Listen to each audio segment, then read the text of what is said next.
નમસ્તે વિદ્યાર્થી મિત્રો, ગયા વખતે આપણે ગતિ ઉર્જા અને કાર્ય ઉર્જા પ્રમેય આ બંને ટોપિકની વિસ્તૃત ચર્ચા કરી.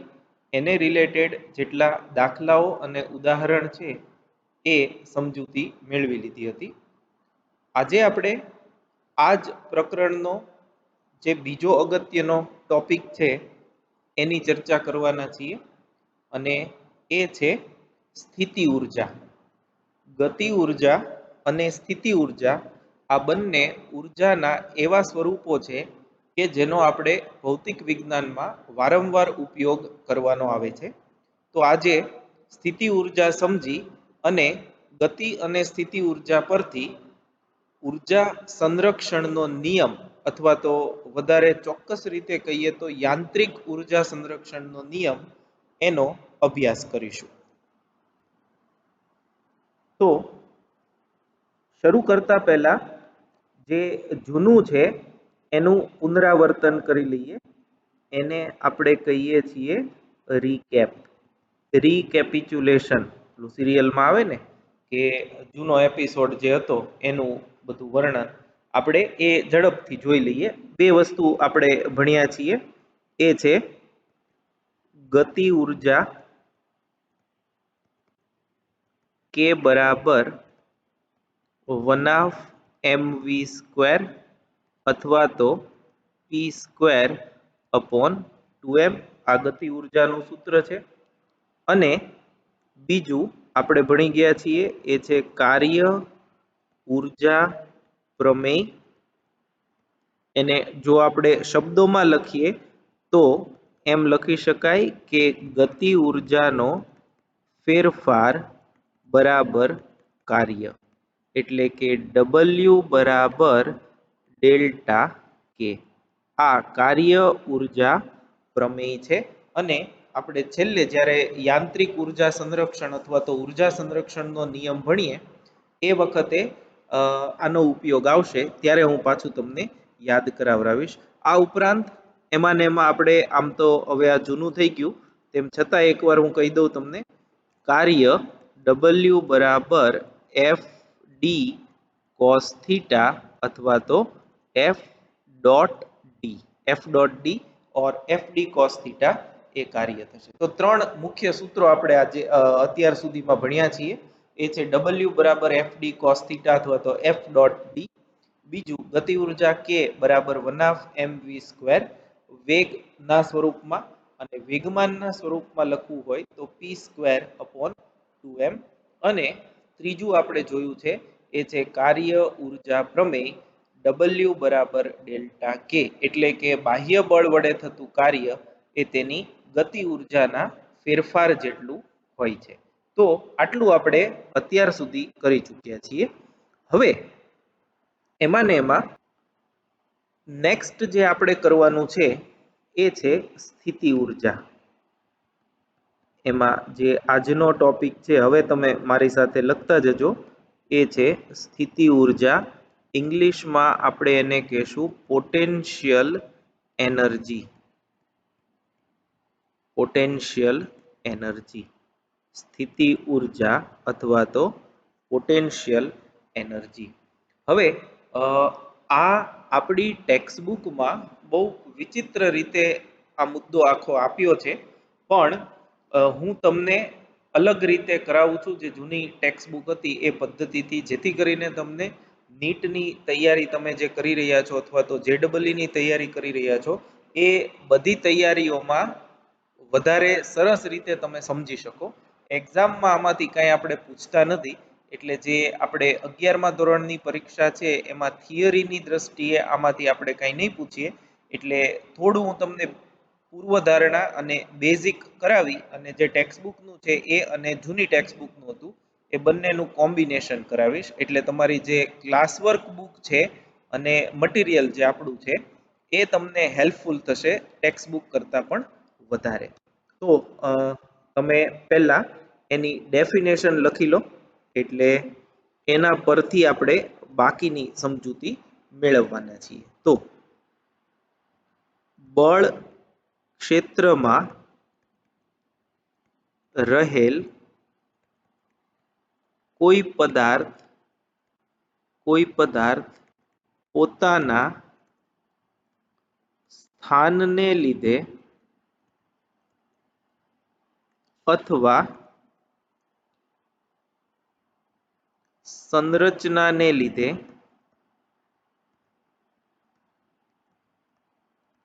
કાર્ય કરવાની ક્ષમતા ધરાવતો હોય તો તેમાં સંગ્રહિત ઊર્જાને સ્થિતિ ઊર્જા કહે છે. આ માત્ર સમજૂતી છે. આ વ્યાખ્યા તમારે પાકી કરવાની નથી કે ગોખવાની કે યાદ રાખવાની નથી, ફક્ત અને ફક્ત સમજવાની છે. જેમ કે h ઊંચાઈએ રહેલા પદાર્થમાં સંગ્રહિત ઊર્જા, h ઊંચાઈના પદાર્થમાં રહેલ સંગ્રહિત ઊર્જા પહેલું. બીજું,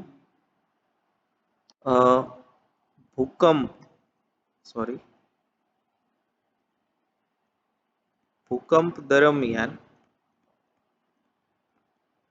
છૂટી પડતી ઊર્જા. પછી એક બુકમાં આપ્યું છે એ છે ધનુષ્યમાં પણછ જે છે, જેને આપણે દોરી કહીએ છીએ, પણછ એને આપણે ગુજરાતીમાં કહેવાય, પણછ ખેંચીને છોડતા તેમાંથી છૂટી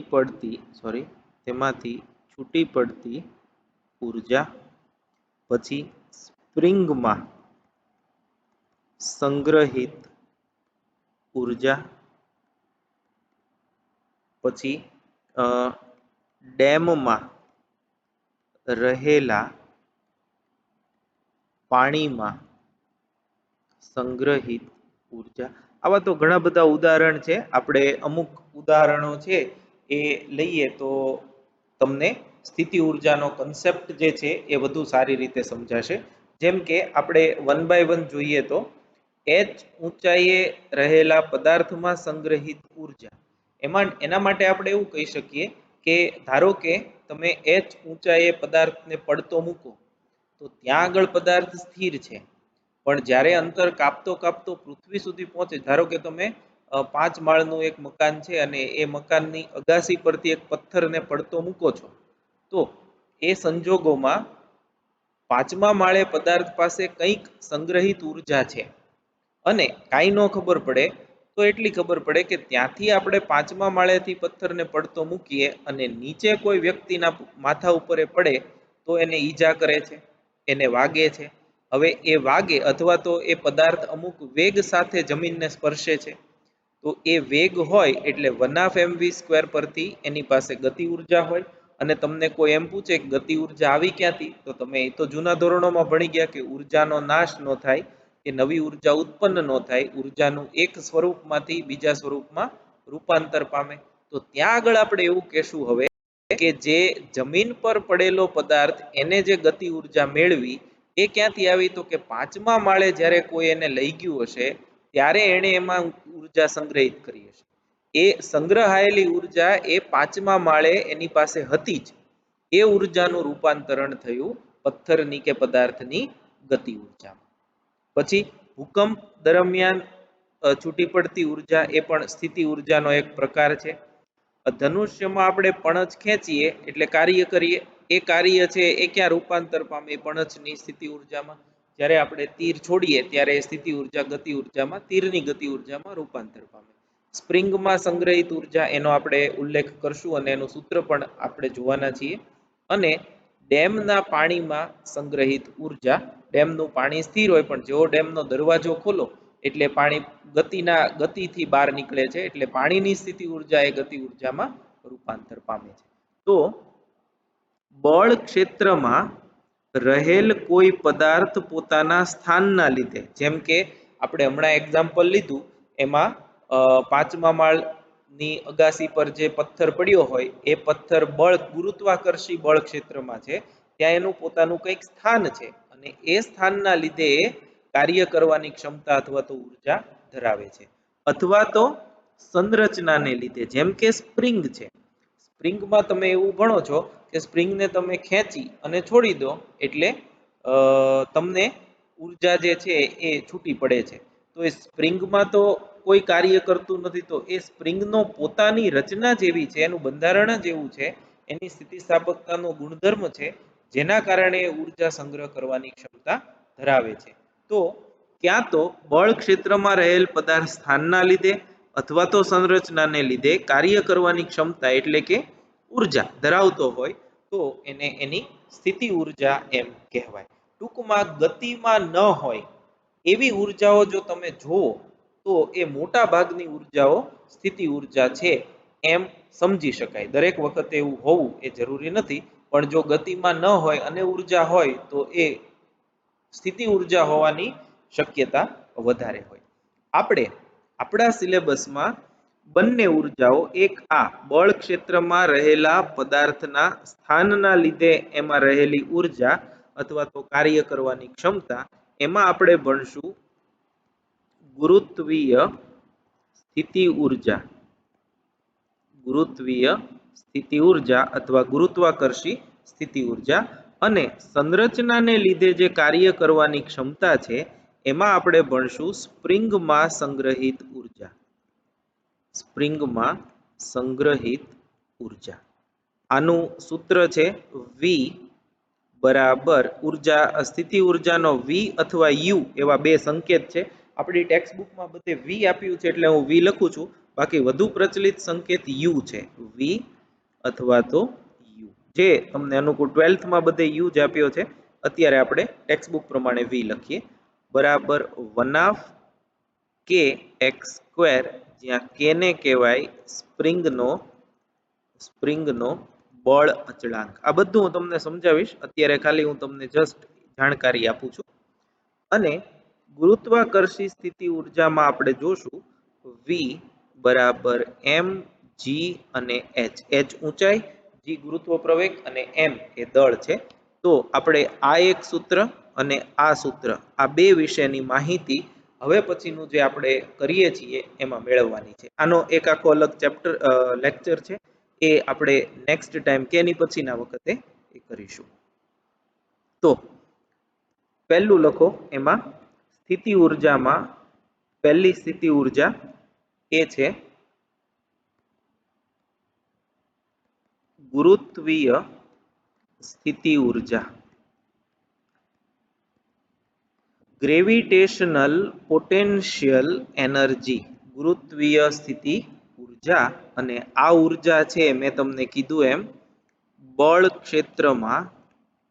ક્ષેત્રમાં વધુ પર્ટિક્યુલરલી કહીએ તો ગુરુત્વાકર્ષી ક્ષેત્રમાં, બળ ક્ષેત્રમાં પદાર્થના સ્થાનના લીધે તેમાં રહેલી ઉર્જા અથવા તો કાર્ય કરવાની ક્ષમતા. બળ ક્ષેત્રમાં રહેલા પદાર્થના સ્થાનના લીધે તેમાં રહેલી ઉર્જા અથવા તો કાર્ય કરવાની ક્ષમતા. તો હવે જુઓ, આ ધારો કે પૃથ્વીની સપાટી છે,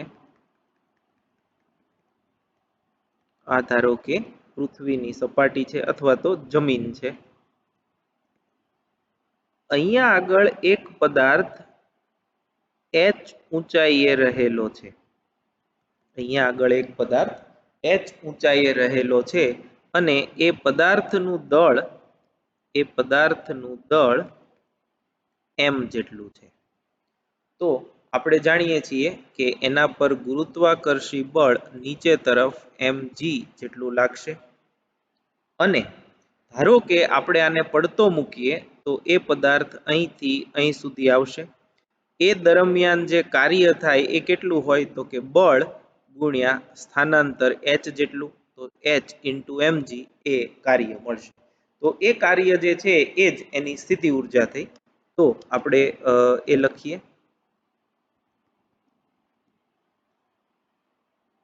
h ઊંચાઈએ રહેલ કોઈ m દળનો પદાર્થ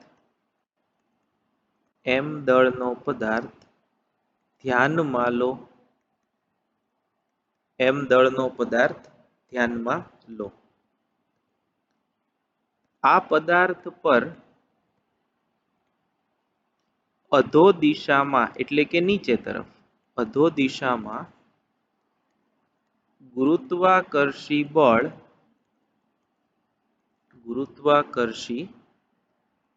બળ mg લાગે છે.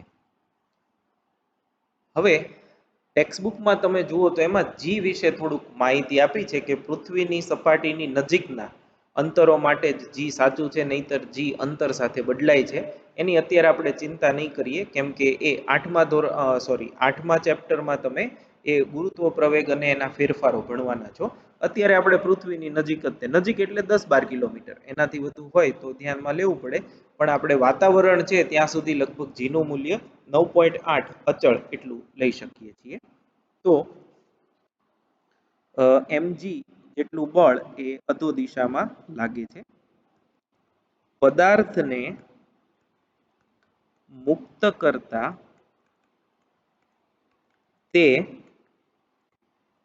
અધો દિશામાં h જેટલું અંતર કાપે છે. Therefore કાર્ય W બરાબર બળ F ઇન્ટુ સ્થાનાંતર D ઇન્ટુ cos થીટા.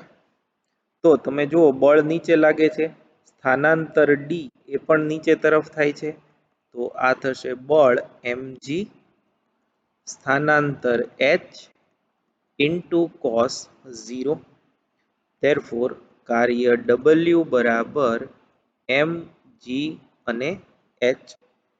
આ કાર્ય જે છે એને આપણે કહીએ છીએ ગુરુત્વાકર્ષણ બળ વડે થતું કાર્ય. બરાબર છે. તો ગુરુત્વાકર્ષણ બળ જે છે એ આટલું કાર્ય કરે છે. પણ ગુરુત્વાકર્ષણ બળે કાર્ય શું કામ કરવું પડ્યું? કંઈક એનર્જી હોય, એની પાસે ઉર્જા હોય તો જ એ કાર્ય કરી શકે. તો એના માટે આપણે એવું કહેશું કે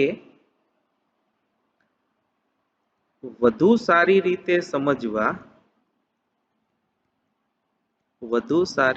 સમજવા એમ લઈ શકાય કે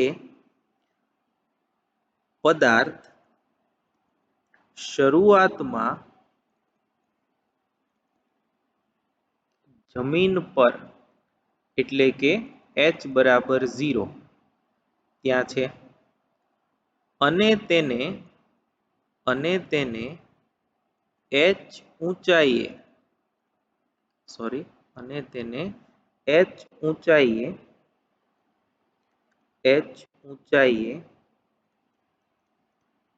લઈ જવા માટે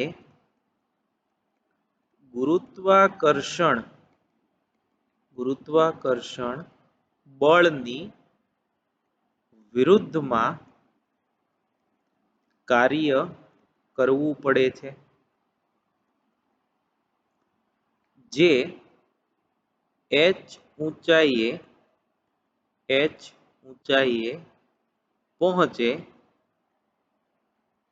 ત્યારે તેમાં એટલે પદાર્થમાં ઉર્જા સ્વરૂપે સંગ્રહ પામે છે, જેને h ઊંચાઈએ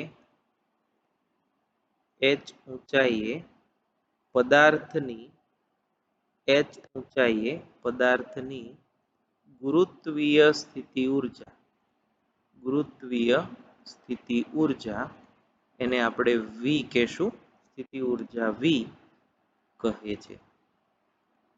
બરાબર, આ એની સમજૂતી છે. જો તમને હું આમ સમજાવું તો કે પહેલા પદાર્થ અહીંયા જ હતો પૃથ્વી પર, h બરાબર 0 પાસે. હવે આપણે પદાર્થને ઊંચકી અને કાર્ય કરી એને આપણે અહીં લઈ આવ્યા h ઊંચાઈ પર. આ ઊંચાઈ જે છે એ h જેટલી છે, એટલે આ h બરાબર h. તો અહીંથી અહીંયા લઈ જવા માટે ગુરુત્વાકર્ષણ તો એને નીચે ખેંચશે, એટલે આપણે કંઈક કાર્ય કરી અહીંયા લઈ જવો પડે, એટલે ગુરુત્વાકર્ષણ બળની વિરુદ્ધમાં કાર્ય કરી અને એને લઈ જઈએ છીએ. તો અહીંયા જ્યારે હોય ત્યારે એની પાસે ઓલરેડી ઉર્જા હોય જ, અને એ ઉર્જા કેટલી હોય? mgh જેટલી. કેમ કે અહીંયા તમે જુઓ તો એ ગુરુત્વીય સ્થિતિ ઉર્જા જેટલી હોય, તો એ mg એ નીચે છે, આમ આ તો બળ નીચે તરફ જ હોય, સ્થાનાંતર આપણું ઉપર, તો અહીંયા માઇનસ mgh આવશે, અને માઇનસ mgh જે છે એ કાર્ય થયું, તો એ કાર્ય શું થાય? એ ઉર્જા સ્વરૂપે સંગ્રહ પામે. એટલે આપણે ઋણ નિશાની ન લખવી પડે, એટલા માટે આપણે એને પ્લસ લઈએ છીએ. પણ સમજવાનું એવું કે સ્થિતિ ઉર્જા જે છે એ ઋણ હોય. તો આમ આને આપણે પરિણામ નંબર 1 કહીએ. આમ પરિણામ 1 વડે રજૂ થતું કાર્ય એ પદાર્થની સ્થિતિ ઉર્જા, ગુરુત્વીય સ્થિતિ ઉર્જા, ગુરુત્વીય સ્થિતિ ઉર્જા દર્શાવે છે. therefore V બરાબર mgh. આ ગુરુત્વીય સ્થિતિ ઉર્જાનું સૂત્ર છે, સમીકરણ નંબર 2. સમીકરણ નંબર 2. તો અહીંયા જુઓ, તમારી સામે જે સ્ક્રીન પર છે એ ખાસ જુઓ, ફરીથી આપણે આને સમજી લઈએ. આપણે ભણવાનું છે એ છે ગુરુત્વીય સ્થિતિ ઉર્જા અથવા તો ગુરુત્વાકર્ષી સ્થિતિ ઉર્જા. તો એમાં આપણે એવું જોયું કે h બરાબર 0, એટલે કે પૃથ્વીની સપાટીથી h બરાબર h ઊંચાઈએ રહેલો એક પદાર્થ આપણે ધ્યાનમાં લીધો, એટલે આ પદાર્થ.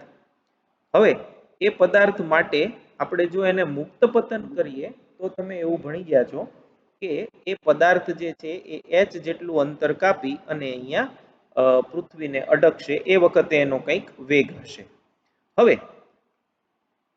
h ઊંચાઈએ m દળનો પદાર્થ ધ્યાનમાં લીધો, એને ગુરુત્વાકર્ષી બળ mg અધો દિશામાં લાગે આપણને ખબર છે.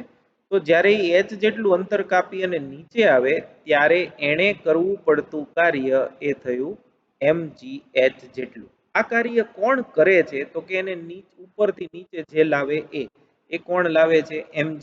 એટલે કે થશે ગુરુત્વાકર્ષણ બળ વડે થતું કાર્ય. હવે આને આપણે એમ સમજી શકીએ કે કોઈ એક પદાર્થ પૃથ્વીની સપાટી પર છે h બરાબર 0 પર, ત્યાંથી આપણે એને h બરાબર h પર લઈ જવો છે, તો એમનેમ નહીં જાય, એને ત્યાં લઈ જવા માટે આપણે કાર્ય કરવું પડશે. તો એ કાર્ય કરવા માટે આપણે ગુરુત્વાકર્ષી બળની વિરુદ્ધમાં જવું પડે, એટલે આપણે કાર્ય કરવું પડે. એ જે કાર્ય આપણે પદાર્થ પર કરીને h ઊંચાઈએ પહોંચાડ્યો છે, એ જ કાર્ય એ આ થયું, એમાં ઉર્જા સ્વરૂપે સંગ્રહ પામે, અને એ સંગ્રહિત ઉર્જાને જ આપણે એ પદાર્થની સ્થિતિ ઉર્જા એમ ગણી શકીએ. તો જુઓ, ફરીથી વાંચો. વધુ સારી રીતે સમજવા એમ લઈ શકાય કે પદાર્થ શરૂઆતમાં જમીન પર એટલે કે h બરાબર 0 પર છે, અને તેને h ઊંચાઈએ લઈ જવા માટે ગુરુત્વાકર્ષણ બળની વિરુદ્ધમાં કાર્ય કરવું પડે છે. અને આ કાર્ય જે આપણે કરીએ એ h ઊંચાઈએ પહોંચે ત્યારે તેમાં ઉર્જા સ્વરૂપે સંગ્રહ પામે છે, જેને પદાર્થની ગુરુત્વીય સ્થિતિ ઉર્જા V એવું કહે છે. એટલે સમીકરણ 1 જે કાર્ય આપે બીજું કાંઈ નથી પણ ગુરુત્વીય સ્થિતિ ઉર્જા છે, જેનું આ આપણે સૂત્ર લખ્યું V બરાબર mgh. અમુક ટેક્સ્ટ બુકમાં તમે u વાંચશો તો u બરાબર mgh એ પણ સાચું છે. તો આ ગુરુત્વાકર્ષી સ્થિતિ ઉર્જાની ફક્ત સમજૂતી છે. આમાં તમને કોઈ 2 માર્કના પ્રશ્નમાં સ્થિતિ ઉર્જાનું વર્ણન કે એવું કોઈ પૂછશે નહીં. mgh પરના દાખલાઓ છે એ ચોક્કસ તમને પૂછે છે, એટલે તમને સૂત્ર h ઊંચાઈએ સ્થિતિ ઉર્જાનું એ આવડવું જોઈએ. હવે એમાં ને એમાં થોડુંક વધારે વિસ્તારપૂર્વક જોઈએ તો સમીકરણ 2 પરથી કહી શકાય કે v એ h નું વિધેય છે, અથવા આવું વિધેય ન બોલવું હોય તો v ચલે છે h છે. કેમ કે m કારણ કે m અને g અચળ છે, એ તો આપણને ખબર જ છે. m અને g અચળ છે એટલે v જે છે એ h પર આધાર રાખે. તો હવે સમીકરણ 2 નું h પ્રત્યે વિકલન કરતા એટલે dv by dh બરાબર d by dh of mgh. આ બે બાજુ વિકલન કર્યું તો v નું વિકલન h પ્રત્યે dv by dh અને mgh માં d by dh of mgh. તો therefore dv by dh બરાબર m અને g એ બાળેવા અચળાંકો છે. d by dh of h એટલે dh by dh એ 1 થશે. therefore dv by dh બરાબર m into g. અને આપણે બંને બાજુ જો માઇનસ નિશાની લગાડી દઈએ તો માઇનસ dv by dh બરાબર માઇનસ mg એવું થશે. કેમ કે mg જે છે એ અધો દિશામાં છે, એટલે હું અહીંયા એક રિમાર્ક લખી દઉં, અધો દિશા માટે ઋણ નિશાની લેતા તો mg જે છે એ તો આપણને શું મળ્યું? બળ મળ્યું. mg જે છે એ ગુરુત્વાકર્ષી બળ થયું. તો આનો મતલબ એવો થાય કે therefore minus dv by dh કરો એટલે f મળે. કેમ કે f નીચે છે અજોદ દિશામાં, અથવા તો f બરાબર માઇનસ dv by dh. એટલે આને જો આપણે શબ્દોમાં લખીએ તો આમ લખી શકાય. આમ સ્થિતિ ઉર્જાનું સ્થાન અથવા તો ઊંચાઈ અથવા તો અંતર, આ બધા એકના એક જ ડાયમેન્શન્સ છે, એક પરિમાણમાં લંબાઈના બધા શબ્દો છે. સ્થાન કયો, ઊંચાઈ કયો, અંતર કયો, લંબાઈ કયો, આ બધું સરખું છે. સ્થિતિ ઉર્જાનું સ્થાન પ્રત્યેના વિકલન નું ઋણ, એટલે જોજો બરાબર, સ્થિતિ ઉર્જાના સ્થાન પ્રત્યેના વિકલન એનું ઋણ એ ઋણ શું આપે છે? બળ આપે છે. એટલે આ ખૂબ અગત્યનું. બળ જે છે એ માઇનસ ડીવી બાય ડીએચ. આપણે જ્યારે વિદ્યુત સ્થિતિ ઉર્જાની વાત કરશું ધોરણ 12 પ્રકરણ 2 માં, ત્યારે ફરીથી આ જ બાબતનો ઉલ્લેખ કરીશું. એટલે ફરીથી તમે આ સૂત્ર જે છે એ યાદ રાખી લેજો. સ્થિતિ ઉર્જાનું સ્થાન પ્રત્યે, અહીંયા તો h છે ઊંચાઈ માટે, તમે અંતર માટે x દિશામાં ગતિ થતી હોય તો તમે x લઈ શકો, y માટે y લઈ શકો, z માટે z, ત્રિપરિમાણમાં હોય તો r લઈ શકો. તો dv by dx, dv by dy, dv by dr, dv by dh, dv by dl આ બધા જે છે એ લંબાઈ પ્રત્યેના સ્થિતિ ઉર્જાના વિકલનો છે. એ બધાનો વિકલન કરી માઇનસ કરો એ તમને બળ આપે. એટલે ટૂંકમાં સ્થિતિ ઉર્જાનું સ્થાન અથવા તો ઊંચાઈ સાથેના વિકલનનું ઋણ જે છે એ બળ આપે છે. અહીંયા ગુરુત્વીય સ્થિતિ ઉર્જા છે એટલે બળમાં આપણે ગુરુત્વાકર્ષી બળ એટલે કે mg મળે છે. પણ આ સૂત્ર જે છે F બરાબર dv/dh, આ યાદ રાખવાનું. તમને બીજા સ્વરૂપોમાં પણ તમને કરાવી દઉં. ફોર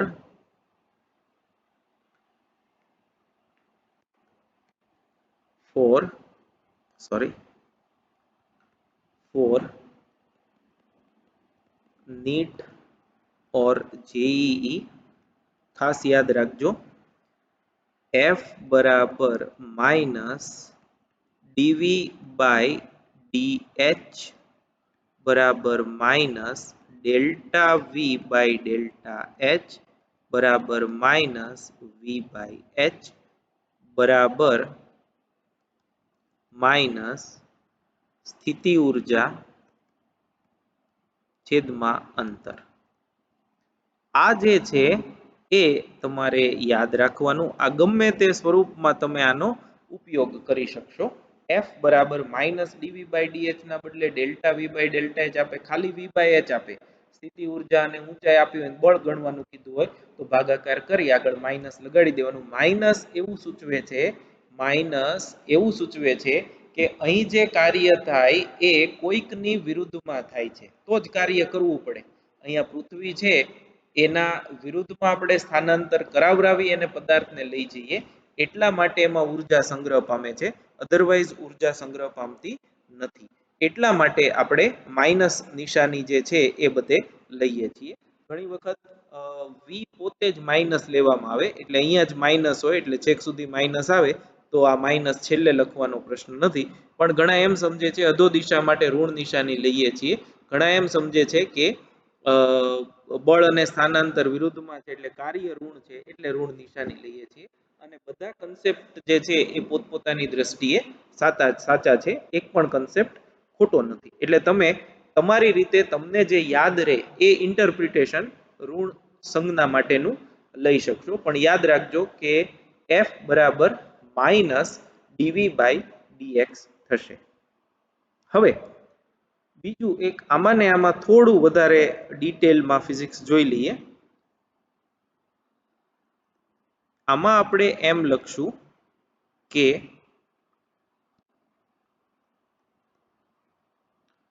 આ વિધાન ફક્ત સંરક્ષી ક્ષેત્ર માટે જ સાચું છે. તો હવે પાછો તમને પ્રશ્ન એ થાય કે આ સાહેબે કીધું એ બરોબર છે પણ સંરક્ષી ક્ષેત્ર કોને કહેવાય? તમે એમ કહો કે સંરક્ષી ક્ષેત્ર માટે સાચું છે તો અમે સ્વીકારી લઈએ તમે કીધું એટલે એ સાચું જ છે. પણ સંરક્ષી ક્ષેત્ર તો અમને ખબર હોવી જોઈએ એ શું છે તો એ તમને કહી દઉં. સંરક્ષી ક્ષેત્ર શું છે તો એના માટે લખજો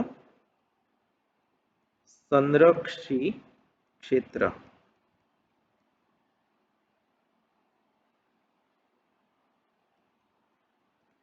જે બળ ક્ષેત્રમાં પદાર્થને એક બિંદુએથી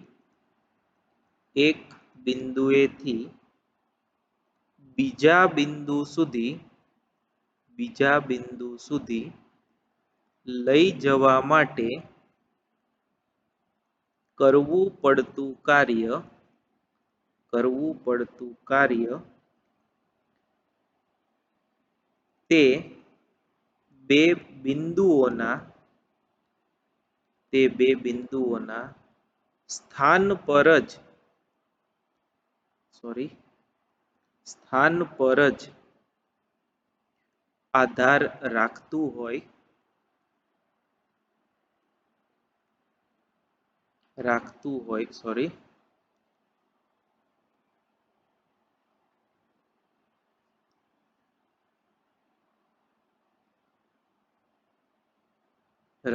હોય નહીં કે માર્ગ પર.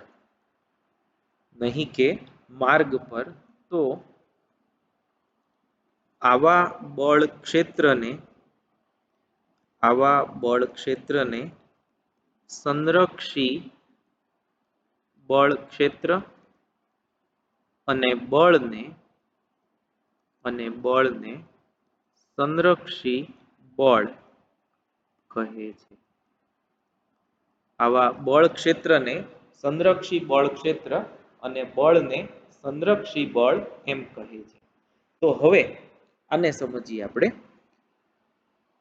ધારો કે અહીંયા હું આકૃતિ દોરું છું, એની એજ આ પૃથ્વીની સપાટી છે, ત્યાં h બરાબર 0, અહીંયા હું જમીન લખું છું. હવે ધારો કે કોઈ એક પદાર્થ અહીંયા છે, પદાર્થનું આ સ્થાન 1 કહીએ, અને ત્યાંથી આપણે એને અહીં લઈ જવો છે. આ પદાર્થનું સ્થાન નંબર 2 છે. તો ધારો કે આ h1 ઊંચાઈ છે, ત્યાંથી આપણે એને h2 ઊંચાઈએ લઈ જવો છે. તો જે સ્થાનાંતર કરાવવું પડે એ આટલું થશે, એ થયું h2 h1, બરાબર છે, h2 h1. તો આ કિસ્સામાં જે કાર્ય થાય w એ થશે mg, ઉપર જણાવ્યું એમ જ h2 h1, કેમ કે સ્થાનાંતર કેટલું થયું, h2 h1. ઓલામાં તો આપણે h હતું એટલે કોઈ પ્રશ્ન નહોતો. હવે ધારો કે એનો એ જ કિસ્સો છે, સ્થાન 1 પર પદાર્થ છે અને એને આપણે સ્થાન 2 પર લઈ જવો છે, પણ પહેલા કિસ્સામાં આપણે એને સીધો અહીંથી તે આમ લઈ જઈએ છીએ ઉપાડીને સ્ટ્રેટ લાઈનમાં, આમ જ પહેલા કિસ્સામાં. બીજા કિસ્સામાં સ્થાન હું એના એ રાખું છું, પણ પદાર્થને આમ ફેરવીને લઈ જઈએ છીએ. આવો કંઈક વાકો ચૂકો માર્ગ લઈ અને પછી અહીંયા ફેરવા, અથવા તો અહીંથી તમે આમ છેક લઈ જાઓ, પછી આમ લઈ જાઓ, ત્યાંથી અહીંયા લાવો. એટલે અહીંયા તમે સીધો નથી લઈ જતા, વાંકા ચૂકા આડાઅવળા માર્ગે લઈ જાઓ છો. તો આ h1 છે, આ h2 છે, આ તો એમનેમ જ છે. તો સ્થાનાંતર જે થયું એ h2 h1 જ થશે, એમાં કોઈ ફેરફાર નહીં થાય, કેમ કે આપણે પ્રારંભિક સ્થાન અને અંતિમ સ્થાન બંને માટે કેવા રાખ્યા છે, સમાન રાખ્યા છે. તો આ કિસ્સામાં જો કાર્ય ગણીએ તો mg અને સ્થાનાંતર કેટલું, h2 h1.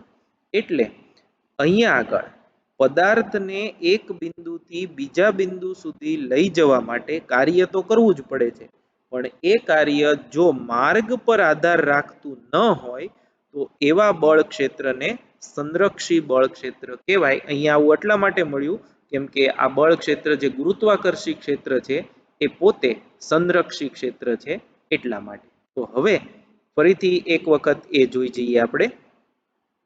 જે બળ ક્ષેત્રમાં પદાર્થને એક બિંદુએથી બીજા બિંદુ સુધી લઈ જવા માટે કરવું પડતું કાર્ય તે બે બિંદુઓના સ્થાન પર જ આધાર રાખતું હોય, નહીં કે માર્ગ પર, તો આવા બળ ક્ષેત્રને સંરક્ષી બળ ક્ષેત્ર કહેવાય અને આવા બળને સંરક્ષી બળ કહેવાય. જેમ કે એક્ઝામ્પલ આપણે લખીએ, ઉદાહરણ, બે સરસ ઉદાહરણ ફેમસ છે, એ જ હું તમને લખાવું છું. પહેલું જે આપણે અત્યારે જોયું એ છે ગુરુત્વાકર્ષી ક્ષેત્ર. ગુરુત્વાકર્ષી ક્ષેત્ર સંરક્ષી ક્ષેત્ર છે, અને બીજું એ છે સ્થિત વિદ્યુત ક્ષેત્ર, જે આપણે 12મા ધોરણના પહેલા પ્રકરણમાં ભણશું. સ્થિત વિદ્યુત ક્ષેત્ર, આ બંને સંરક્ષી ક્ષેત્ર છે. તો જો સંરક્ષી ક્ષેત્ર હોય તો આપણે જે આ લખ્યું છે એ સાચું થશે.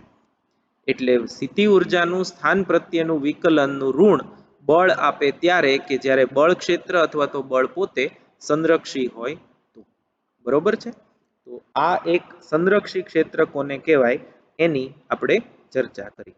તો હવે ઉર્જા સંરક્ષણ જે છે એ પણ જોઈ જઈએ. એટલે તમે અહીં ટાઇટલ આપજો, યાંત્રિક ઉર્જા સંરક્ષણ, law of conversion of mechanical energy, યાંત્રિક ઉર્જાનું સંરક્ષણ. તો ફરી પાછો આપણે એનો એ જ કિસ્સો લઈએ.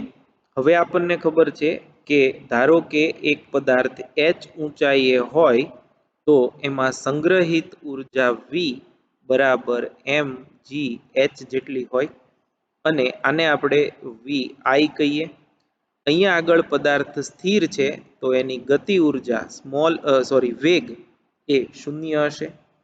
આ પદાર્થ ગતિ કરી પડતો મૂકીએ છીએ, ગતિ કરી અને અહીંયા નીચે આવ્યો, અહીંયા તો અહીંયા આગળ એની ઊંચાઈ h બરાબર 0 થઈ, અહીંયા h બરાબર h લઈએ તો અહીંયા આગળ Vf ફાઇનલ સ્થિતિ ઉર્જા જે છે h0 હોવાના લીધે 0 થઈ અને વેગ v f બરાબર ધારો કે v જેટલો છે. તો અહીં કુલ ગતિ વત્તા સ્થિતિ ઉર્જા બરાબર 1/2 mvi² પ્લસ mgh બરાબર mgh, કારણ કે vi 0 છે અને આ બિંદુ પાસે કુલ ગતિ વત્તા સ્થિતિ ઉર્જા બરાબર 1/2 mvf² પ્લસ mgh. હવે અહીંયા h0 છે એટલે આ પદ નીકળી જશે, અહીંયા આ પદ નીકળી ગયું હતું, બરાબર 1/2 mv², કેમ કે અહીંયા એની ઉર્જા v છે. હવે ઉર્જા સંરક્ષણના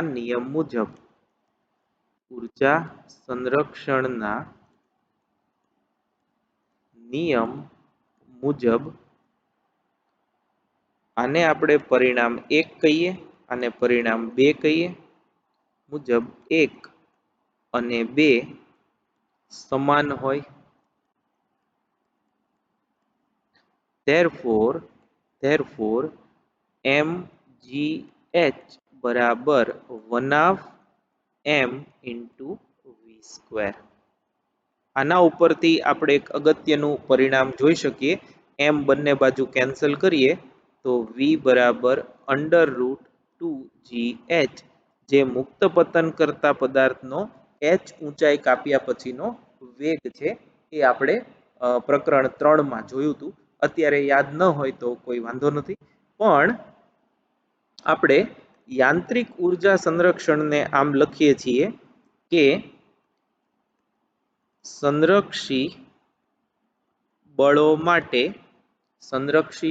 માટે પદાર્થની ગતિ ઉર્જા અને સ્થિતિ ઉર્જા નો સરવાળો અચળ રહે છે. ઉર્જાનો સરવાળો અચળ રહે છે અને આ જે છે આ વિધાનને યાંત્રિક ઉર્જા સંરક્ષણનો નિયમ કહે છે. અને આમાં ગતિ અને સ્થિતિ ઉર્જાનો સરવાળો એને આપણે યાંત્રિક ઉર્જા એવું કહીએ છીએ. એનો સંકેત E છે, આપણે આમ લખશું E બરાબર K વત્તા U,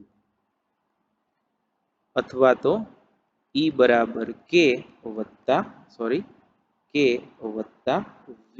V એટલે પણ સ્થિતિ ઉર્જા લઈએ છીએ, જે તમને યાદ રહે અનુકૂળ હોય એ પ્રમાણે આપણે લખી શકીએ. આની સાબિતી માટે એક નાનકડો એવો ટોપિક છે, આમ તો એ પણ પૂછાતો નથી પણ ટેક્સ્ટ બુકમાં આપ્યો છે, એટલે કદાચ તમને એવું થાય કે આ ક્યાંથી આવ્યું, એટલે તમને સહેજ 5 મિનિટ જેટલી એની હું તમને ચર્ચા કરાવું, જેથી કરીને કોઈ કન્ફ્યુઝન ન રહે. તો એમાં લખજો ઈ ઉર્જા સંરક્ષણમાં કાર્ય ઉર્જા પ્રમેય અનુસાર W બરાબર ડેલ્ટા K. therefore W બરાબર F ડેલ્ટા X બરાબર ડેલ્ટા K એટલે કે F બળની અસર હેઠળ ડેલ્ટા X જેટલું સ્થાનાંતર થયું હોય તો W બરાબર F ડેલ્ટા X એ ડેલ્ટા K થશે અને આપણે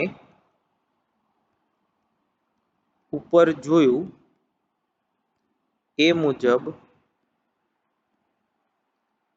F બરાબર minus delta V by delta X સ્થિતિ ઉર્જાનું સ્થાન પ્રત્યેના વિકલિતનું ઋણ એ બળ આપે તો બળ બરાબર માઇનસ ત્યાં H હતું અહીંયા આગળ આપણે X સ્થાનાંતર લીધું છે એટલે આમ થશે તો આના પરથી ડેલ્ટા V બરાબર માઇનસ F ડેલ્ટા X એવું થશે તો therefore delta K plus delta V બરાબર એટલે સમીકરણ 1 અને સમીકરણ 2 એને ઉમેરી દઈએ તો F delta X plus minus F delta X બરાબર કેટલું આવે 0 therefore delta of K plus V બરાબર 0 therefore ડેલ્ટા E બરાબર 0 જ્યાં E બરાબર K પ્લસ V બરાબર ગતિ ઉર્જા વત્તા સ્થિતિ ઉર્જા બરાબર યાંત્રિક ઉર્જા એને આપણે કહીશું યાંત્રિક ઉર્જા અને એનો ફેરફાર શૂન્ય હોય યાંત્રિક ઉર્જાનો ફેરફાર શૂન્ય હોય એનો મતલબ કે યાંત્રિક ઉર્જા બદલાતી નથી એટલે જો ગતિ ઉર્જા અને સ્થિતિ ઉર્જાનો સરવાળો એનો ફેરફાર શૂન્ય હોય એનો મતલબ કે ગતિ ઉર્જા અને સ્થિતિ ઉર્જાનો સરવાળો અચળ રહે છે એટલે અચળ રહે છે એટલે ફેરફાર કેટલો થાય શૂન્ય થાય એટલે ડેલ્ટા E બરાબર 0 આ યાંત્રિક ઉર્જા સંરક્ષણના નિયમનું મેથેમેટિકલ ફોર્મ એવું આપણે કહી શકીએ યાંત્રિક ઉર્જા સંરક્ષણના નિયમનું ગાણિતીય સ્વરૂપ એટલે તમને એમ પૂછે નીચેનામાંથી કયું યાંત્રિક ઉર્જા સંરક્ષણનું ગાણિતીય સ્વરૂપ છે W બરાબર ડેલ્ટા K ડેલ્ટા V બરાબર માઇનસ F ડેલ્ટા X અથવા તો ડેલ્ટા E બરાબર 0 કે એક પણ નહીં તો એમાં ડેલ્ટા E બરાબર 0 એ વિકલ્પ એનો જવાબ આવશે તો હવે તમે ટેક્સ્ટબુકમાંથી પેજ નંબર 120 અને 121 એ બંને ટોપિક નંબર 6.7 અને 6.8 આ બંને વાંચી અને સમજી જજો આપણે આવતા વખતે સ્પ્રિંગમાં સંગ્રહિત સ્થિતિ ઉર્જા જે છે એનો અભ્યાસ કરશું એટલે આપણો ઉર્જાવાળો સેક્શન જે છે એ પૂરો થઈ જશે તો જેટલું આજે કરાયું છે એ ફરીથી એક વખત જોઈ જજો આવતા વખતે આપણે સ્થિતિ ઉર્જાનો સેકન્ડ પાર્ટ લઈશું થેન્ક યુ વેરી મચ